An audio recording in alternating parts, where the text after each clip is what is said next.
गुलकारा आइमा bag और शहबाज शगरी ने मंगनी कर ली। आप देख रहे हैं धरती न्यूज और मैं हूं फरा आसिफ। गुलकारा आइमा बेग ने अपने दरीना दोस्त और अदाकार और प्रोड्यूसर शहबाज शगरी से मंगनी कर ली। आइमा बेग और अदाकार शहबाज शगरी तवील अरसे से एक दूसरे को पसंद करते थे।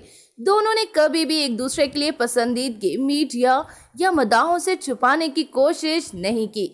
आइमा बेग और शहबाज कई मौकों पर एक साथ देखे गए, जबकि सोशल मीडिया पर भी दोनों की जोड़ी को खूब पसंद किया जाता है।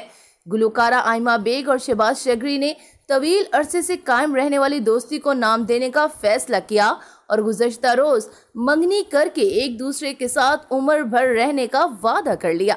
मंगनी के मौका पर आइमा बेग ने शिफॉन की खूबसूरत साड़ी ज़ेबतन की, जबकि शहबाज शगरी भी सूट में बलबूस नजर आए।